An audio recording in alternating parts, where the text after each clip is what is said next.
Hi everyone, I am Egle Regelskis and I'm here to answer a few of your questions. But before we start, let me do one little thing to sip my delicious tea. And I am ready to start. Well, it's a tough one. Actually, I don't know, or I haven't thought about this ever. Because I believe it's so much easier for someone else to identify an artist, whatever, a dancer, a painter, composer. But since I don't have anyone around me to help me with this question, I will just tell you how I see myself as a dancer. So as a swing dancer, I think I'm quite energetic, but not too wild. I can also be quite calm and elegant, but I don't know if my expectations meet the reality, so you can ask me for a dance and figure out all those things by yourself. How I developed my style through practice, through doing the dance, through sweating, exploring, experimenting and discovering things. So only through work.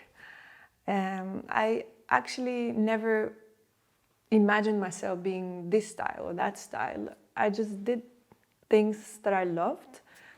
And if I had a chance to see myself in a video, I would pay attention to those moments that I don't really like. And one of those was my posture in the beginning of my dancing career. So I was aware, I was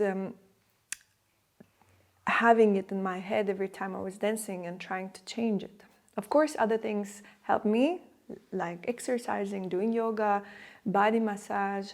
Even though we shouldn't stop improving our dance, now I feel I like the way my dancing looks.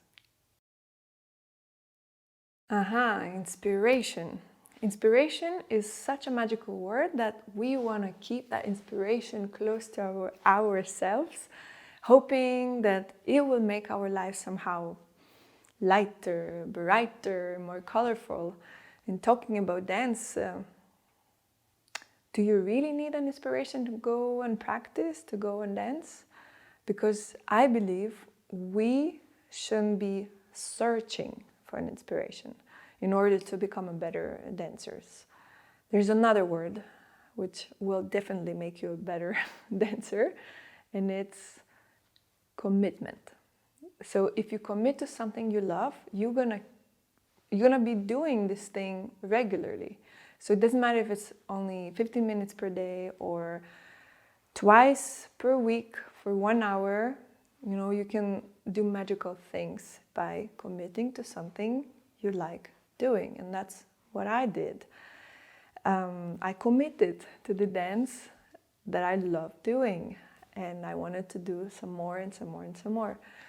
And I know that, you know, we have social media full of amazing videos of great dancers, but, you know, social media can be a beast, taking tons of time out of your day, and I do that, you know, sometimes myself, scroll my phone and try to see what's happening there. But, you know, at the end, you start comparing yourself maybe with the dancers, and at the end you may lose the motivation to do the things you were planning to, like go and practice. So do you really need that inspiration? You just go and dance, and then the inspiration comes in a process of working. At least that's what I found when I work, when I dance, when I try to create something. Inspiration comes, and then I'm on the wave, full power to do something, to dance and get better. And lately, I noticed that the biggest inspiration for me is my beginner students. We dance together with them, I dance together with them, we do some exercises with them, and I notice when they do something unconsciously, just because in a moment they want to express themselves this way. And maybe the movement might be sometimes wobbly, not clean enough, but I see that there's this magic over there, and I liked what they did. And it's not that I'm stealing the ideas from them, but I take some ideas from them and then I polish the movement and I dance it, I let it through my digestion system and then I dance it my way. And yes, I see this is a great source of inspiration, just to dance with beginners, sometimes kids, and see how these people who don't really know the rules, who don't know how it's supposed to be done, how they do those things. And then you might be very surprised. Don't be too hard on yourself. That's more than 5 things I had to say. But don't be too hard on yourself, because everything takes some time. Any skill you want to learn takes some time. So, as I said, commitment is so much more important than inspiration for me. And here, if you're not too hard on yourself, you're going to enjoy the process much more. And if you're going to enjoy it, you're going to do it more often. And if you do it more often, eventually you're going to do it good. So don't be hard on yourself. Enjoy the process, enjoy the time where you first maybe suck till the point where eventually you rock. So this gap you need to go through. I'm sorry, but it is there and you have to go through. So by being not too hard on yourself, the journey will make you feel way more joyful, and the journey itself will be much more enjoyable. So I'm gonna repeat, don't be too hard on yourself. I cannot convince you to do anything. I can only invite you to my class, give it a try, and you might find out that I am a teacher. I could be a teacher of your taste. I cannot promise that I'll bring something completely new or things you haven't done in your life, because I am a dancer, dancing the same, swing out. I love just and follow the log.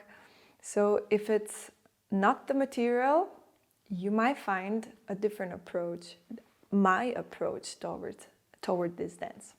So come and try. First of all, swing culture is music. Music was the first thing I fell in love with this dance, and I wanted to do this dance more, and that's why I am still doing this dance, because I just love the music. I love it. Second thing that is important is the possibility to express yourself in this dance. I found it so free that you can be anything you want. The way partners communicate in a couple, one can lead, the other can initiate things. You can create things on the spot. It's amazing. And probably that's why I am still doing this, because of those two things that are very, very important to me: music and possibility to express yourself and create yourself and be, in the moment. Well, this question might be a bit sensitive to some people, and I am no expert in this, so I don't have one right recipe how to make things better, lighter, easier, but these are my thoughts, and I'll try to do my best to express those. So I come from ballroom dancing, and when I was a kid, 6 years old, my mother brought me into ballroom dancing, and I was a girl, so I had to do followers part, and boys did leaders part. And at the time, there was no other choice. Only as it was. And ballroom dancing in general has a lot of rules you have to follow if you want to compete or simply go on a dance floor. So you had to follow those rules. Swing world doesn't have this, so you can do anything you like. And I have experienced dances with my girls doing a leader's part, and it was an amazing experience. And I witnessed two men dancing together, and these dances were fun to watch. So we have this freedom in swing world to do those things and to play and still enjoy it. But when I was learning this dance and also later teaching the dance, we were saying to our beginners that when you invite someone for a dance, there is one of two possibilities, one of two answers you can get. Yes, and then proceed, enjoy the dance, or exactly, no. And whatever the reason, a person needs to have this choice of yes and no, of acceptance and rejection. These two will always exist. The question is where we're gonna focus, on no or on yes. I've been rejected not once, and it's not nice sometimes, but I remind myself that behind every no, there's yes to something better. You know, fight brings more fight, and we don't really win with this. Love creates more love. So we should let people have a choice, but we also should accept their choices, even though it might be a no thing. Anyways, I wish to focus more towards love and good things, and only with love we can create some good changes in our swing world as well. So let's love the dance we do, and let's share the love for this dance with others.